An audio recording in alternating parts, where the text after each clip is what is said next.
1,500 households a week who are struggling to pay for food, energy and living costs. Currently, they raise the money to provide vouchers for toys so that children will be able to open a gift on Christmas morning. The Everyone Deserves a Christmas campaign, also based in Swansea, are desperately trying to raise funds to provide festive hampers for these families. Community organisations are doing their bit to ensure that nobody goes without this Christmas. What's the government going to do? Well, firstly, Mr Speaker, I'd like to commend the Honourable Lady for her support for the hamper campaign, and I believe that my own office in the past, possibly as part of the same campaign which she's championed, have sent hampers out, and I'm sure other members may want to do so. As far as the wider issue, of course, we all accept that a Christmas hamper isn't going to solve economic problems. So what I'd do is refer the Honourable Lady back to the answer I gave earlier, which is that this government have absolutely done everything possible to target help at the least well-off in society. That's why, in addition to the inflation-linked increases to pensions and to benefits and to the living wage, the government have also made sure that those on benefits will receive a payment of £900, pensioners getting £300, households where there are people with disabilities £150, and we are very proud of our record in doing our best for those with the least. Speaker, and can I welcome my right honourable friend to his position? My right honourable friend just highlighted the range of generous support that's been made available to households facing the energy crisis. But Park Home residents are still waiting for clarification in terms of how they will receive their support. The government has clearly made strong, warm commitments to Park Home residents. When does he think the government will be in a position to explain technically how money will be made to those households? Mr Speaker, I thank the right honourable gentleman for his kind words, and I know that he's raised this issue on a number of occasions. I am told that there are going to be details forthcoming imminently on that particular point, and I'm sure that other colleagues who are more directly involved in this have heard the honourable gentleman's question and will be responding to him very shortly. Sir Tony Lloyd. Benign, Mr Speaker.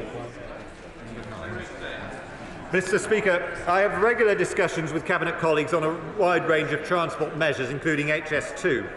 HS2 will enable quicker and more frequent train services to North Wales via the Crewe Northern Connection and will improve connections from North Wales to the HS2 network, potentially bringing passengers within 2 hours and 15 minutes of London. Sir Tony Lloyd. Mr Speaker, the Secretary of State must recognise, though, that North Wales in particular can only obtain the benefit of HS2 with proper connectivity, and that means electrification of the North Wales line. Will he guarantee that that will take place, or if not, will he accept that's a betrayal of the interests of the people of North Wales? Well, Mr Speaker, I don't necessarily think it would require electrification of the North Wales line. With respect, there are proposals at the moment to make improvements to the North Wales line which would be more based around changes to signalling, which will allow more trains to run on the track.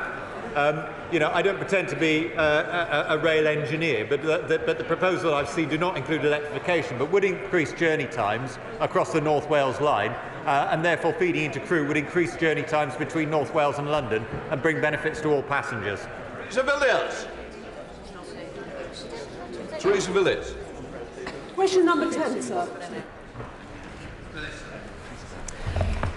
Thank you, Mr Speaker. The Right Honourable Member has long championed a deposit return scheme since her time as Secretary of State for DEFRA. DEFRA regularly discussed coordination of the implementation of the scheme with the Welsh Government, and it was an agenda item at the recent Environment, Food and Rural Affairs Interministerial Group, which I attended. Theresa Villiers. This is a really important scheme. It will help tackle plastic waste and litter. People want it to be introduced. It'll be much more successful if it's coordinated between Cardiff, Edinburgh and London. Please, from the government, make progress on delivering it right across the United Kingdom. Yeah. Well, I couldn't agree more. Non-aligned deposit return schemes across the UK risk creating barriers to trade, breaking up supply chains, increasing costs to business and reducing the choice and availability of products in Wales. And in recent days I've met the Society of Independent Brewers, British Glass, the Wine and Spirit Trade Association and UK Hospitality to discuss these issues, and I'll be doing all I can to encourage UK-wide coordination. Virginia Crosby. Question 11, Mr Speaker. Mr Speaker, I met with officials from the Department for Levelling Up Housing and Communities last week to discuss this very subject. and I feel confident that there are going to be several high-quality bids from Wales. The bidding process closes tomorrow at 6 p.m, and I look forward to the announcement being made early in 2023. Virginia Crosby. Croeso, may I welcome the Secretary of State to his place, and would the Secretary of State join me in thanking all those that support Anglesey's bid to become a free port, and does he agree that a free port in Wales delivers on our Conservative manifesto commitment and will strengthen Wales's bond with the UK government and our important union? Mr. Speaker, I'm absolutely delighted to agree with the Honourable Lady, and indeed to thank all those who've been involved in Freeport bids across the whole of Wales. Freeports have the potential to spread wealth across the areas in which they're established. They deliver on the government's commitment to level up, and they're an example of the benefits of Wales to being a part of the Union. So I'd like to congratulate my right honourable friend, the Honourable Lady, who has spoken on this issue on 26 occasions, and I look forward to that announcement being made in February. Paul Williams. Speaker, we have seen many claims about the number of jobs that will be created in Holyhead. Can the Secretary of State give me a precise assessment, or even a wild guess, as to how many jobs will be created, how many of them will be new, and how many will be merely transferred from other areas? Mr. Speaker, I have certain powers as Secretary of State, but the powers of absolute clairvoyance are not amongst them, and therefore I find it rather difficult to give an exact figure of the number of jobs that would be created as a result of any one of the many projects the government are doing to level up across the United Kingdom. But what I can tell him is that where free ports have been trialled in Humber and Teesside, they have created thousands of new jobs, and I look forward to seeing something similar happen no matter where a free port is established in Wales. Simon Baines. Question number 12, please, Mr. Speaker. Mr. Speaker, as a keen sportsman, I was absolutely delighted to visit the new 3G pitch at Baglan Field, which received funds from the UK Government's Multi-Sport Grassroots Facilities programme, which my right honourable friend, the Prime Minister, championed when he was Chancellor. I look forward to meeting with Welsh Government ministers next week to discuss this and other issues around sports as we cheer on our heroes in Team Cymru ar y wal goch. Simon Baines. Speaker. UK government funding for grassroots football facilities in Clwyd South this year has included £57,000 for upgrading the pitch at Ascol y Grango for the community hub and £20,000 for Pennachi Football Club, which is helping re-establish a girls' team. Would my right honourable friend agree with me that grassroots sport is vital for the health, well-being and quality of life of all our communities? Mr. Speaker, I would absolutely agree with my honourable friend, and that is why we have allocated £1.3 million to 17 projects in Wales to make the vital improvements to the changing room facilities and the artificial grass surfaces. Mr. Speaker, sports clubs are at the heart of every community in Wales, and Wales is at the heart of every community, of every decision taken by this government and this Prime Minister. Damien Griffith. Indeed, Mr. Speaker. Well, as people up and down Wales celebrate Wales's success and wish them the best for the next couple of matches, this is an ideal and unparalleled opportunity to galvanise that enthusiasm and develop the grassroots football in Wales.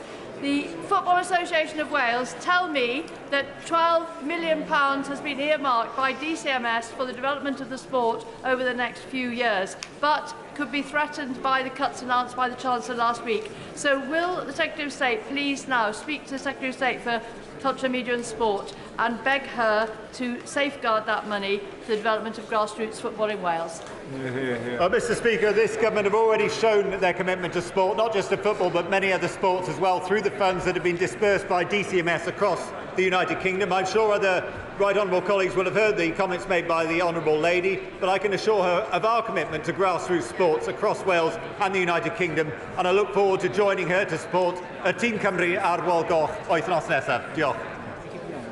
That completes Welsh questions. Before we come to the Prime Minister's questions, I'd like to point out that the British Sign Language interpretations of proceedings is available to watch on Parliament Live TV.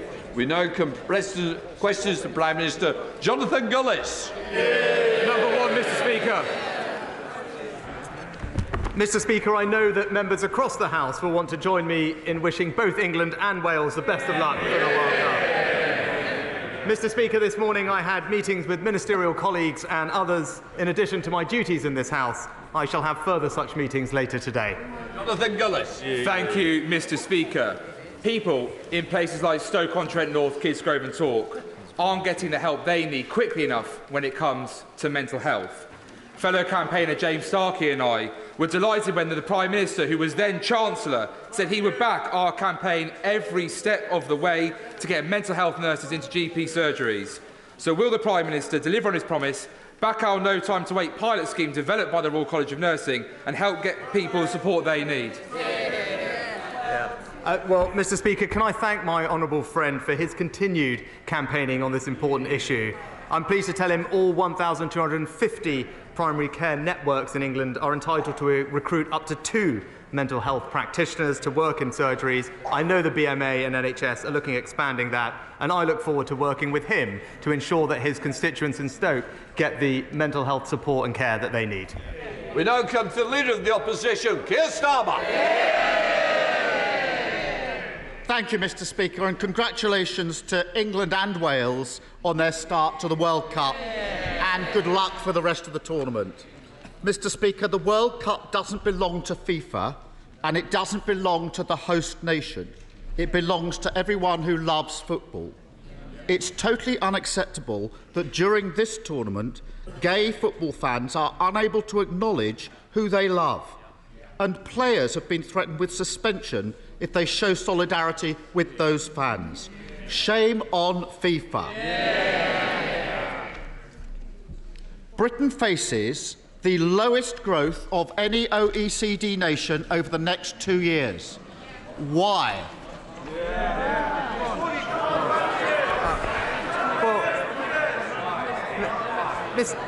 Mr. Speaker, this country has experienced since 2010 the 3rd highest growth in the G7. This year, the fastest growth in the G7, and unemployment at a multi-decade low. We're getting on to deliver more growth, Mr. Speaker. We're delivering free ports. We're investing in apprenticeships. We're protecting R&D. And if the Labour Party is serious about actually supporting growth, maybe they should get on the phone with their union paymasters and tell them to call off the strikes. Mr. Speaker, Order. We want to get through Prime Minister's questions, and you're not helping me. Keir Starmer. He's in total denial. We're bottom of the 38 OECD countries who are all in the same boat when it comes to COVID and Ukraine. And he wants a pat on the back. It's like a football manager, bottom of the league at Christmas, celebrating an away draw 3 months ago, and it won't wash. So they don't like their record, that's the problem. So let's try it another way. Why is Britain set to be the first country into recession and the last country out? Mr. Speaker, I'm pleased that the Right Honourable Gentleman brought up the OECD report, because it contained actually 3 very important points. Firstly, it made the point that actually in the years following the pandemic, we're projected to have almost the highest growth amongst our peer countries. It also made the point, it was crystal clear that the challenges we face are completely international in nature. And thirdly, Mr. Speaker, it supported our fiscal plan because it's credible and ensures sustainability. Now, the Right Honourable Gentleman would have known all of that if he actually read the whole report. But he's not interested in substance. He's an opportunist, Mr. Speaker. In 4 weeks, Mr. Speaker, in 4 weeks, I've strengthened the economy. We've put more money into the NHS and schools. We've delivered a deal. We've delivered a deal to tackle illegal migration in the same 4 weeks.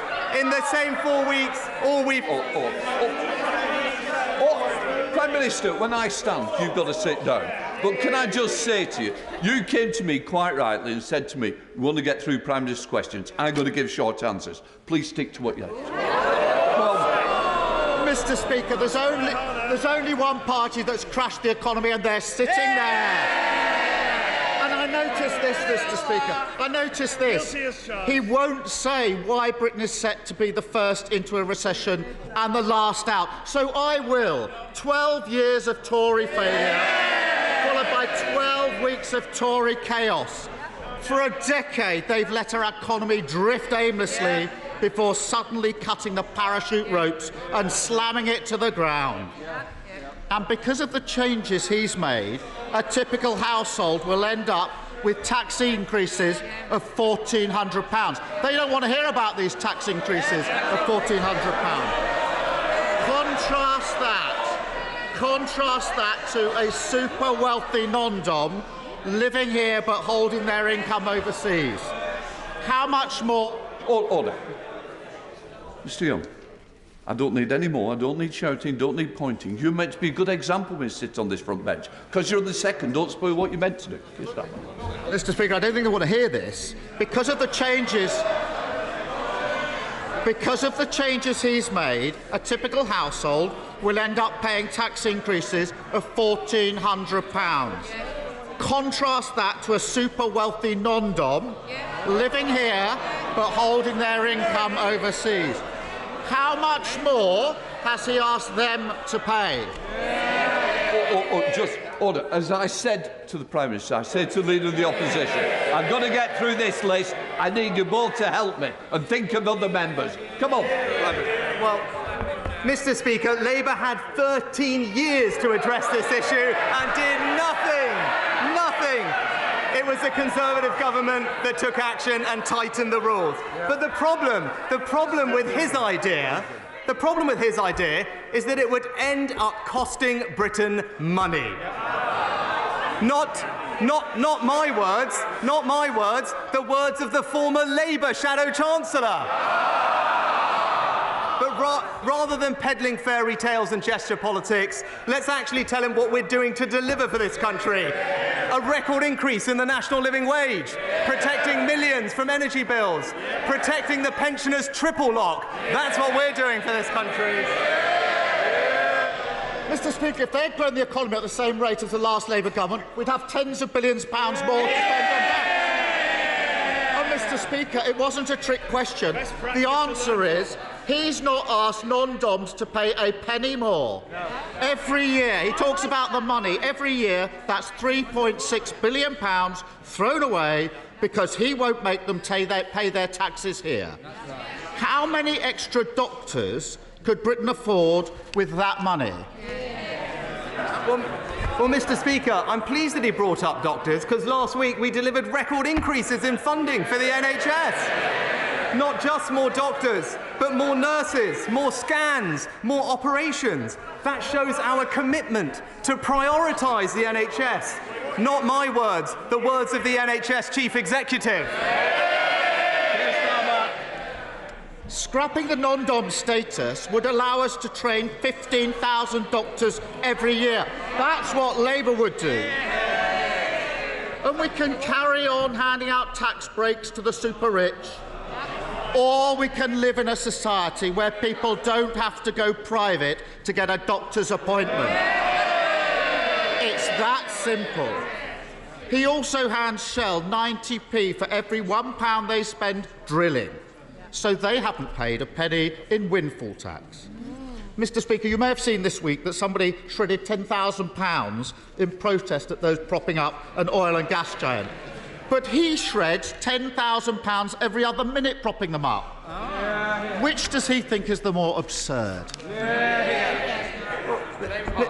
Mr. Speaker, this is the government that has actually put in place an economic plan that will deliver confidence and stability to our economy. And all I've heard from the Honourable Gentleman today, there's no answers, there's no substance, because there's no plan, Mr. Speaker.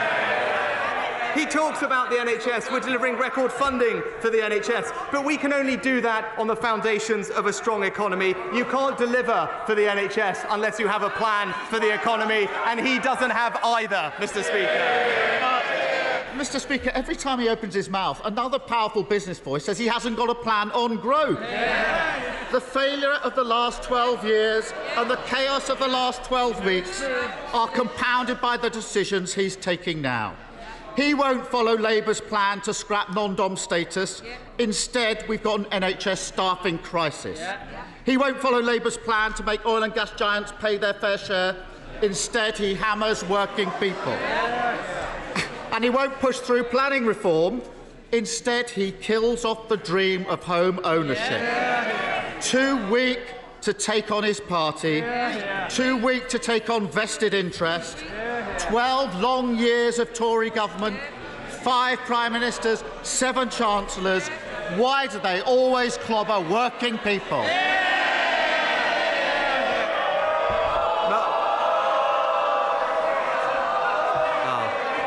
Mr. Speaker, he talks about leadership. This summer, I stood on my principles and told the country what they needed to hear, even though it was difficult.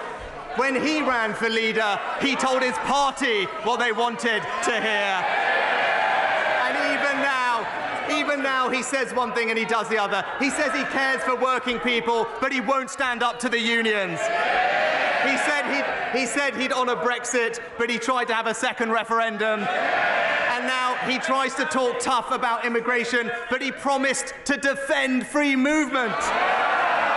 You can trust him to deliver for his party. You can trust me to deliver for the country.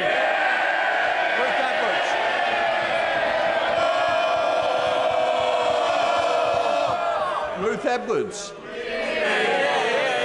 Thank you, Mr. Speaker.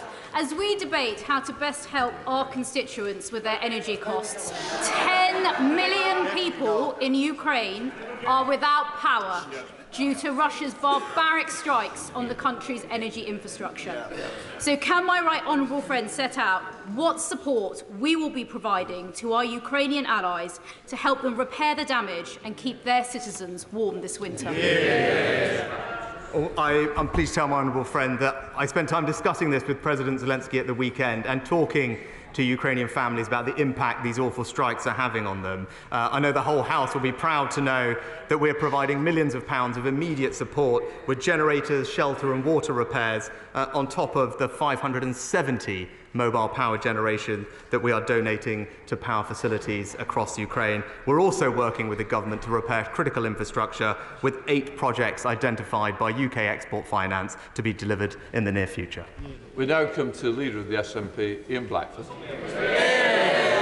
Thank you, Mr. Speaker. I'm sure the whole House will want to join me in welcoming the moderator of the Church of Scotland to our proceedings this afternoon and to thank him for his sermon at St Margaret's this morning. Mr. Speaker, this morning the Supreme Court clarified a point of law, but the very point of democracy in this union is now at stake, and democracy will not be denied. Because whether Westminster likes it or not, last year the people of Scotland voted for a Scottish Parliament with a majority and the mandate to deliver an independence referendum. The Prime Minister has every right to oppose independence. He has no right to deny democracy to the people of Scotland. If the Prime Minister keeps blocking that referendum, will he at least be honest and confirm that the very idea that the United Kingdom is a voluntary union of nations is now dead and buried? Well, Mr. Speaker, let me start by saying we respect the clear and definitive ruling of the Supreme Court of the United Kingdom. And what I would say to the honourable gentleman, that firstly, I am looking forward to also seeing the moderator of Scotland tomorrow. And I think that the people of Scotland want us to be working on fixing the major challenges that we collectively face, whether that's the economy, supporting the NHS, or indeed supporting Ukraine. Now is the time for politicians to work together, and that's what this government will do. Ian Blackford. Mr. Speaker, it is right that we respect the decision of the court. But the Prime Minister can't claim to respect the rule of law and then deny democracy in the very same breath. If democracy is to matter, if elections matter, then mandates matter. Since 2014, the Scottish National Party has won 8 elections in a row. Last year, we won a landslide. The Scottish Parliament now has the biggest majority for an independence referendum in the history of devolution. The Prime Minister doesn't even have a personal mandate to sit in 10 Downing Street? What right does a man with no mandate have to deny Scottish democracy? But, Mr. Speaker, when it comes to Scottish democracy, I'm pleased that the Scottish Government has one of the most powerful devolved assemblies anywhere in the world. And I'm pleased, and I was pleased very shortly after becoming Prime Minister to be the first Prime Minister in over a decade to attend the Council, to sit down with the First Minister, to explore ways in which we can work together with the Scottish Government to deliver for the people of Scotland. Whether that's delivering our growth deals, delivering free ports, or ensuring that the £1.5 billion of extra Barnet money can go towards supporting public services, that's what we're committed to doing in Scotland. Gareth Johnson. Mr. Speaker, last month, Just Stop Oil clambered up the Dartford crossing, causing chaos for days. They then attacked artworks, the M25, and anything else to cause misery and mayhem. These people are not protesters, they are criminals. Will the Prime Minister therefore consider making Just Stop Oil a prescribed organisation so that they can be treated as the criminal organisation they actually are? Mr. Speaker, the kind of demonstrations we've seen recently disrupt people's daily lives, they cause mass misery for the public, and they put people in danger. The police have our full support in their efforts to minimise this disruption and tackle reckless and illegal activity. The Public Order Bill will give them the powers they need, and I look forward to seeing the support that that bill receives from every part of this House. Davey. Mr. Speaker, one of my constituents, Vanessa, has contacted me in floods of tears. Her mortgage payments have risen by £500 a month. She and her husband were already struggling with high energy bills and high food bills.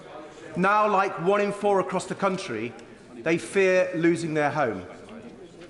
We are out of options and heartbroken, says Vanessa. So will the Prime Minister introduce a new mortgage protection fund paid for by reversing his tax cuts to the banks? Will he help Vanessa keep her home?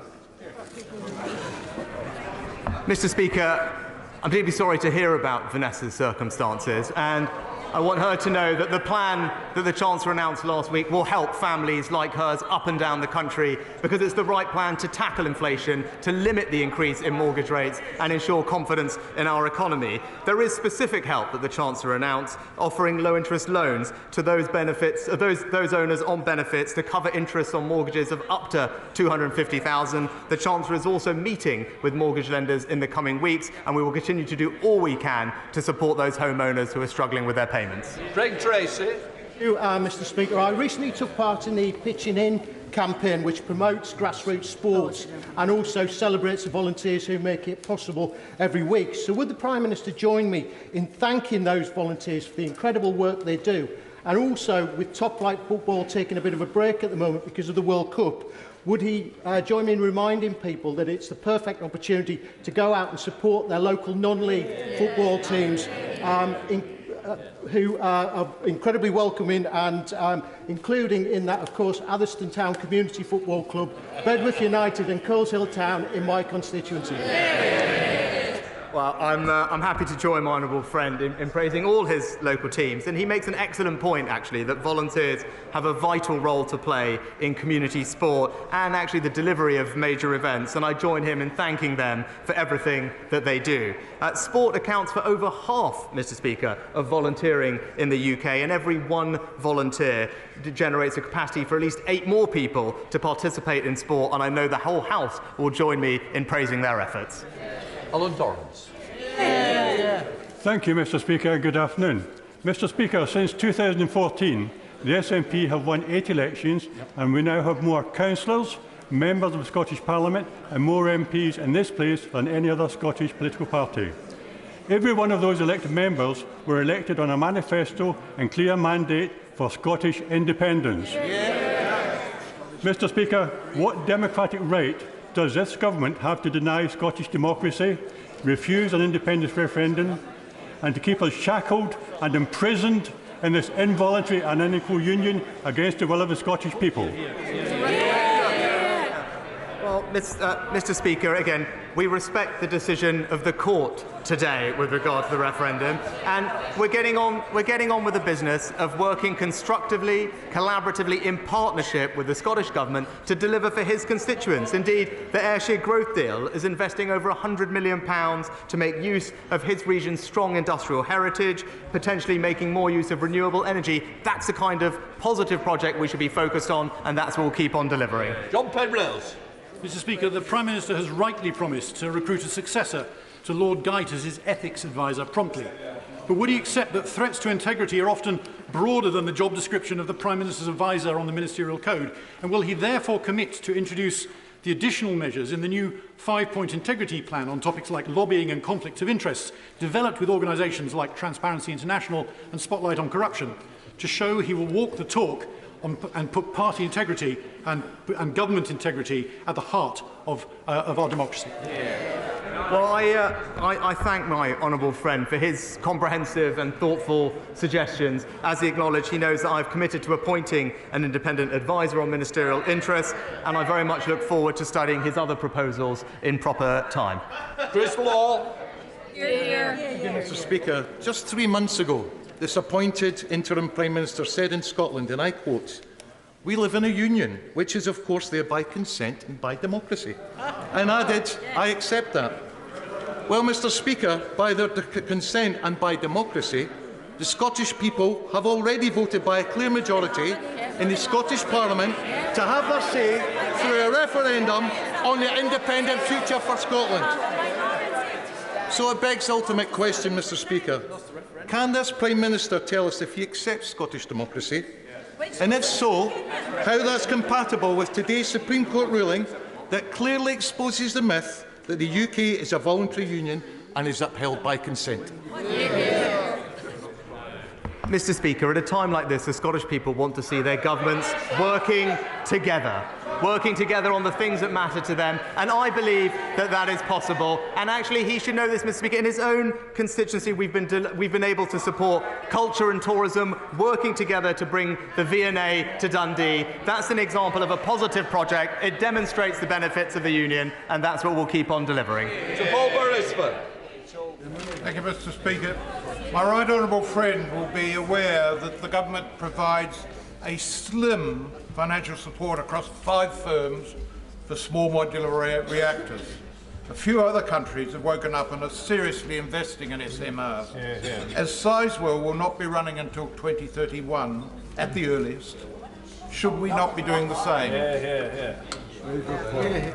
No, my honourable friend actually makes an excellent point, and hopefully he was heartened to hear what the Chancellor said last week, that we want to crack on with our overall nuclear programme. And I think he's right to acknowledge that small and advanced nuclear reactors have the potential to play a key role in that nuclear programme alongside projects like Hinkley and Sizewell. That's why we've allocated £385 million to support them, and like him, I'm keen to see progress as soon as possible. Dr. Philippa Whitford. Thank you very much, Mr. Speaker. During the 2014 referendum, we were told that Scotland was an equal partner in a family of nations.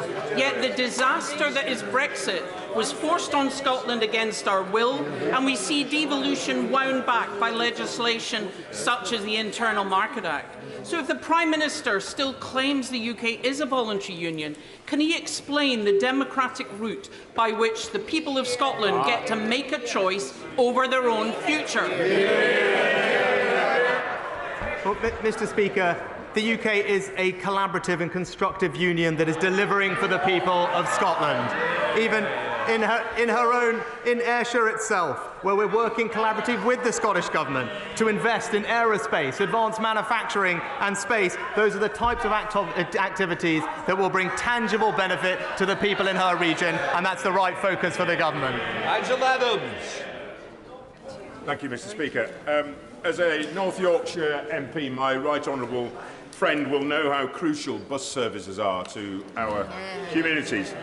Last month, Arriva stopped the only bus between Selby and Doncaster, meaning that 40 Selby College students had to find, at very short notice, alternative transport to get to college. Thankfully, the college itself stepped in to resolve the situation. Additionally, across North Yorkshire, around 80 other bus services are now under threat. Can he advise what action he will take to ensure that essential services are not withdrawn at short notice and ensure that these are continued to be operated across Selby District and wider North Yorkshire? My right honourable friend is absolutely right, and he knows that I share exactly the same challenges that he faces in our rural areas of making sure that our constituents have access to the bus services they need. I'm pleased that the Chancellor's allocated funding for extra bus services across the country, and I look forward to working with him to ensure that that money finds its way to rural areas like North Yorkshire to provide the connectivity that's so important for people to have opportunity and get access to public services. Olivia Blake. May I refer the House to my register of interests? Mr. Speaker, tomorrow marks 1 year since 32 people lost their lives in the Channel.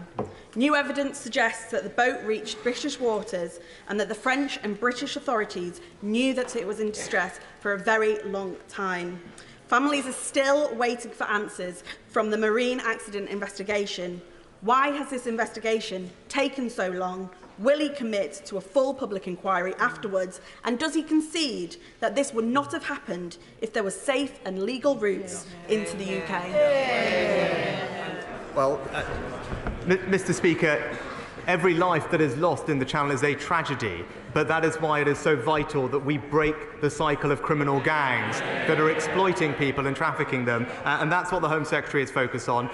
We have accepted over 380,000 people over the past few years because this is a place where people can seek refuge and sanctuary, but we must be able to do that in a sustainable way, and that's why it's right that we tackle illegal migration.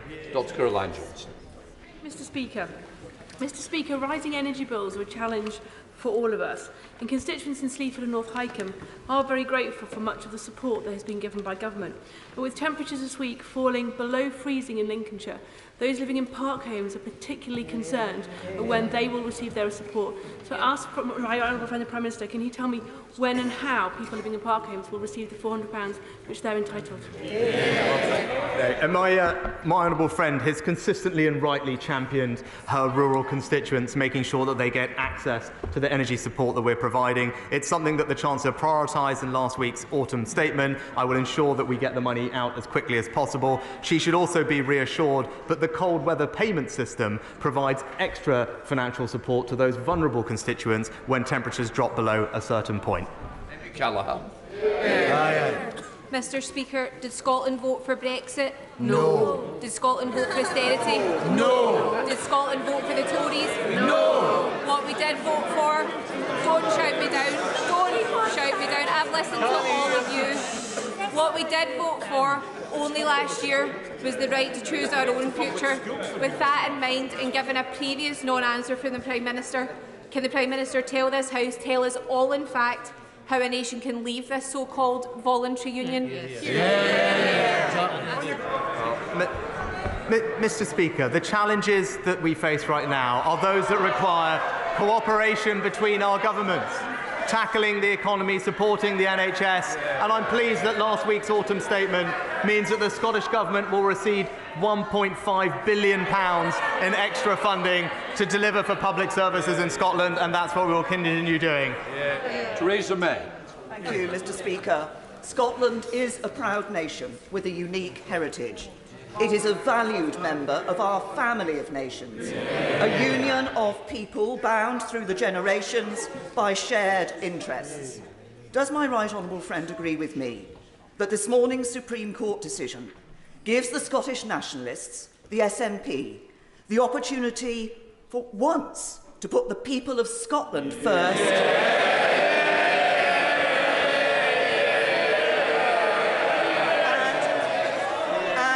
And end its obsession with breaking us apart.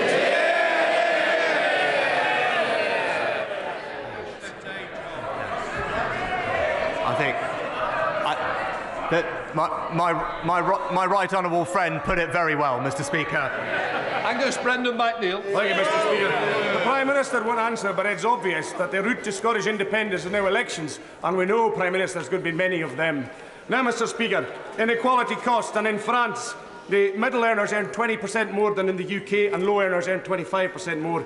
This inequality is why the cost of energy and the cost of living hits people worse in the UK, and it's why I'm for independence, incidentally, to choose a better path.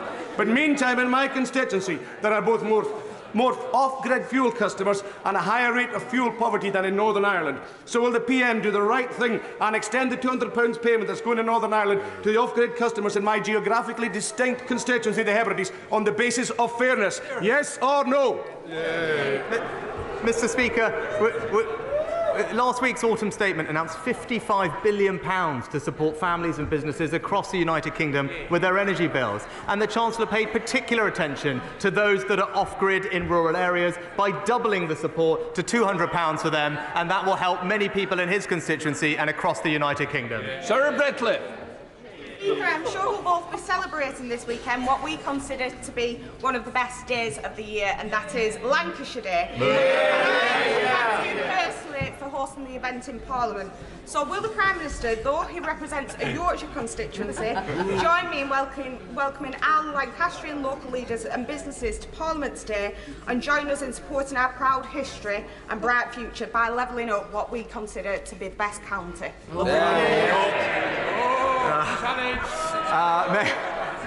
May I offer my best wishes to my honourable friend, and indeed to you, Mr. Speaker, for Lancashire Day. And I can put local rivalry aside on this occasion to join her in thanking Lancastrians for their contribution to our country and to wish her the very best for today's event. Kirsten Oswald. Mr. Speaker, what we've heard from the Prime Minister today is, in essence, that no matter how Scotland votes, Westminster will decide. Yep. But democracy demands differently to that. Mr. Speaker, the late Canon Kenyon Wright said, what if that other voice we know so well says, we say no and we are the state? Well, we say yes, and we are the people. And it is the people in Scotland who have to be heard. This place can't stand in the way of democracy. And if this Prime Minister, with no mandate, thinks it can, is he seriously telling us that this is a voluntary union of equals? Well, Mr. Speaker, we are focused not on the SNP, but on the people of Scotland. That's who we're delivering for. I'm happy to meet with the First Minister, as I continue to do, to deliver for them, whether it's in her own constituency with a growth deal, whether it's moving civil service jobs to Scotland, whether it's delivering free ports or indeed the extra funding for public services. This is a government that will deliver for the people of Scotland, and we will do it constructively and collaboratively. Order, order. I would now like to make a statement. On the 20th of October, the Culture, Media, Sport Committee published a special report on answers given to it by the Right Honourable Member for Mid-Bedfordshire when she was the Secretary of State for DCMS. The Honourable Member for Ochil, South and Perthshire subsequently wrote to me asking for precedence for a complaint of a breach of privilege, as was his right. I declined to do so since the bar for such a complaint is high. The House should only take action when essential in order to provide reasonable protection for the House, its members or its officers from improper obstruction. I note the committee itself, of which the honourable gentleman is a member, has said, had Miss Dorris remained the Secretary of State, driving policy of selling the channel, we may have sought referral to the Privilege Committee. But as her claims have not been inhibited, the work of the committee, and she is no longer has a position of power over the future of Channel 4, we are instead publishing this report to enable the House and its members to draw its own conclusion. So I consider it appropriate to respect the committee's assessment of the situation. Correspondence on matters of privilege is private. Indeed, had to go to great lengths to ensure that members can write to me in confidence on any matter, knowing their communication will remain private. Expect the same courtesy in my replies. The Honourable Member has seen fit to give a partial and biased account of my letter on Twitter, and I await his apology. I gave the Honourable Member notice that I would be raising this matter at this time, but I do stress it is not the way we should be doing business in this House. Honourable Member for Killen-Pershing. Mr. Speaker, as you've the floor, yeah.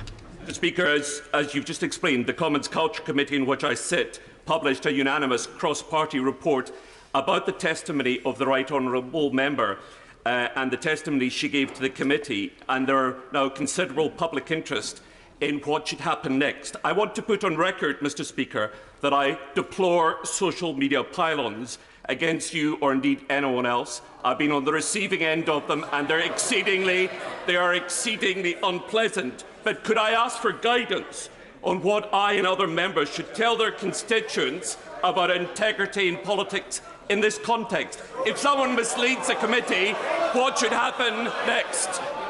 Can I just say, integrity is that, first of all, the Clinton letter, but only half the letter, is not integrity. In fact, far from it.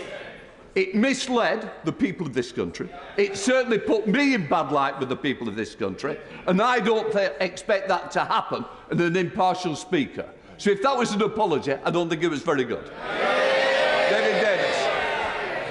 Mr. Speaker, in following on from that, honourable members of this House have certain strict duties on them. First, there is a duty of upholding the institutions of this House. Clearly, in breaching the confidentiality of the Speaker's private correspondence, the member for Oakle and South Perthshire has knowingly broken that rule. And frankly, for that, if that was an apology, that was not sufficient for that alone. But we also have a duty to tell the truth. Now, in his public pronouncements, he implicitly criticised you, Mr. Speaker, for not referring the DCMS Secretary of State to the Privileges Committee. But you were simply following the convention of agreeing with the DCMS Select Committee, of which he is a member. And when they decided not to refer, there was no minority report from him. There was not even a vote against from him. It was a unanimous vote. So what he was trying to do, Mr. Speaker, was to blame you by his partial release of his letter, and he was leading the public to believe that somehow you made this decision against the wishes of the committee. The rules of this House do not allow me to assert whether I view the misleading of the public as deliberate. So the House can make its own judgment on that. But this miserable half apology was completely inadequate for the breach of this measure.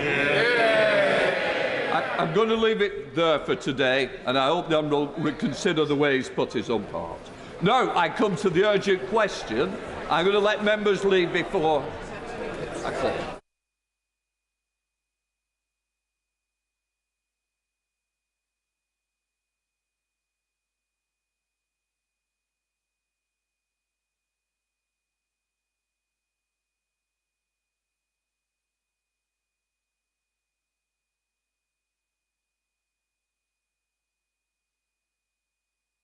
We now come to the urgent question. If members can leave quietly, I want to call the Leader of the SNP, Ian Blackford. Thank you, Mr. Speaker. To ask the Prime Minister to make a statement on the decision of the Supreme Court and the rights of the Scottish Parliament to call for an independence referendum.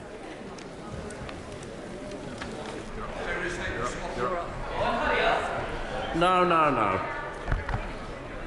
Mr. Speaker, I'm grateful to the Right Honourable Member for providing me with the opportunity to address the House on this important ruling of the Supreme Court on the issue of the competence of the Scottish Parliament to legislate for a referendum on independence. The UK Supreme Court has today determined that it is outside the powers of the Scottish Parliament to hold an independence referendum. And I respect the Court's clear and definitive ruling on this matter. The Scottish Government's Lord Advocate referred this question to the Supreme Court, which has today given its judgment. And, Mr. Speaker, the UK Government's position has always been clear that it would be outside the Scottish Parliament's competence to legislate for a referendum on Scottish independence because it is a matter wholly reserved to the United Kingdom Parliament. We welcome the Court's unanimous and unequivocal ruling, which supports the United Kingdom's Government's long-standing position on this matter. People want to see the Scottish Parliament and the Scottish Government focus on issues that matter to them, not on constitutional division. People across Scotland rightly want and expect to see both their governments and the United Kingdom and the Scottish Government working together with the relentless focus on the issues that matter to them, their families and their communities. The Prime Minister has been very clear and has demonstrated since day one that it is our duty to work constructively with the Scottish Government. We fully respect the devolution settlement and we want to work together with the Scottish Government on vital areas like tackling the cost of living, growing our economy and leading the international response to Russia's illegal war in Ukraine.